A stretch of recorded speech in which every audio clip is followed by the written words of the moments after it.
بسم الله.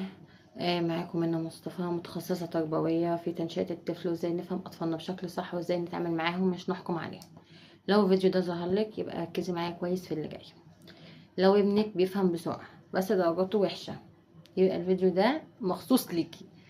أول حاجة، كتير من أمهاتنا أو الأمهات الجديدة اللي هي أول مرة مامي أو كده بيفهموا إن الطفل اللي مش بيذاكر بيكون كسلان أو مهمل. هو لا طبعا، الطفل ذكي جدا ويفهم جدا عننا كلنا، يعني طبعا يمكن هو ذكاؤه اصلا بيبقى اعلى مننا وفاهم عننا، بس هو بيواجه صعوبة في حاجة معينة. طيب ايه هي الصعوبة اللي بيواجهها في الحاجة دي؟ الصعوبة اللي بيواجه حاجة اسمها صعوبات تعلم، وكتير مننا ما يعرفوش عنها حاجة. طيب ايه هي؟ كنت بسمع فيديوهات على الفيسبوك من فترة كده او من كام يوم، ان في ناس ودت عيالها حضانة مثلا هم عندهم سنتين او سنة ونص، ومدرسة هناك مثلا شخصته ان هو صعوبات تعلم. طيب انت شخصتيه على اساس ان هو صعوبات تعلم؟ طفل سنة ونص سنتين هو بيعرف يقرأ ولا يكتب ولا بيعرف يركز اصلا؟ هو عايز يلعب بس بتشخصيه على ان هو صعوبات تعلم. هو ما بتشخص ان هو صعوبات تعلم الا هو كبير شوية، ان هو دخل كيجي مثلا المدرسة.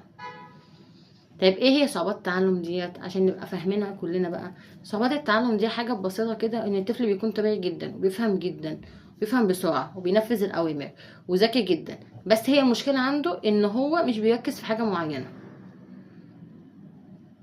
طيب ايه الحاجات اللي ما بيركزش فيها؟ القراءة، الكتابة، او التركيز نفسه.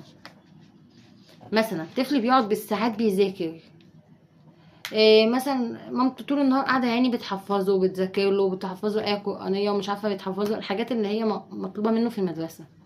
هو مسافه اما هيضيع ظهره او هيروح يعمل حاجه ويرجع هيكون نسى من الموضوع ده كله. طفل مثلا بيبدل الحروف، السين شين وهو بيقرا مثلا.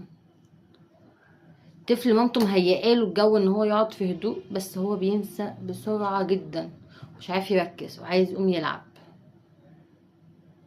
طيب ما كل ده بيدل ان هو عنده صعوبات تعلم.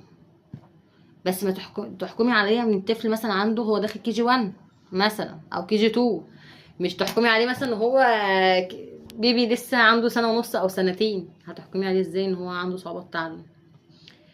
عامه ابن الطفل اللي بيجيب، مش كل طفل بيجيب درجات قليله بيبقى مع كسل او اهمال منه او من اهل بيته. بالعكس، الطفل ده محتاج حد يفهمه، حد ينصحه، حد يوجهه للصح.